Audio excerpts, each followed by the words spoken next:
Yo yo yo, mayong adlaw sad no. Rise and shine nagsayo kay mi diri ah.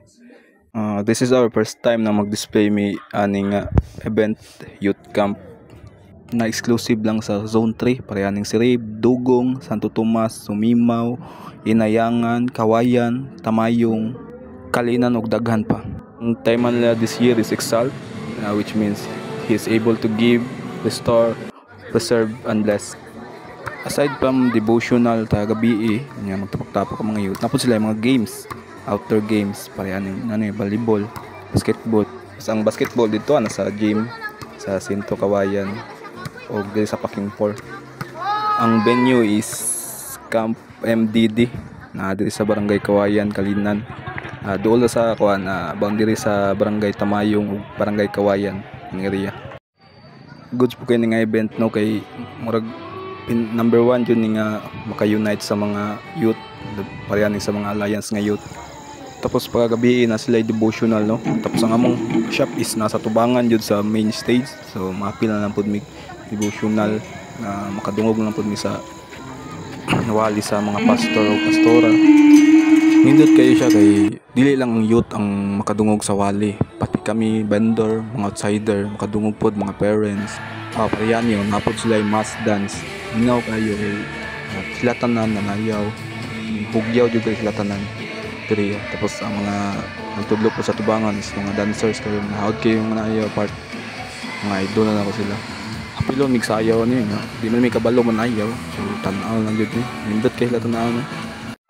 Sa games nila is nakaseparate na sila daan. Ang teams nila is Berian, Colossian, Grecian, Macedonian o Romance. Sa games nila is board games, parehan ng chess tournament, Scrabble tournament, World Factory tournament o Snake and Ladders tournament. Aside sa mga board games, pare nagyapon yung basketball o volleyball. Tapos napod sila parehan ng contest, parehan ng Supreme Bible Quiz Bee, mass dance o hip hop dance. Mga talented yun yung mga youth part. Gwapo kayo manayaw, out kayo. Tapos sa time na devotional nila, napod sila attire. Para ng first night nila attire is Filipino inspired attire. Sa second night nila is aesthetic wear. Ang third night is ng uniform silang team. Tapos ang last night nila is smart casual outfit. Tapos pilian na sila kung sa pinaka nindot na sa isa kagabi, kinsay pinakagwapa silang mga attire.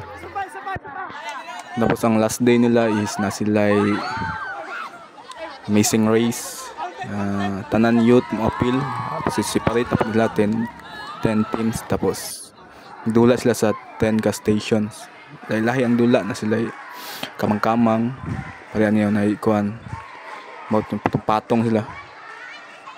So last day na nila daghan kasi sila event na lingaw kayo.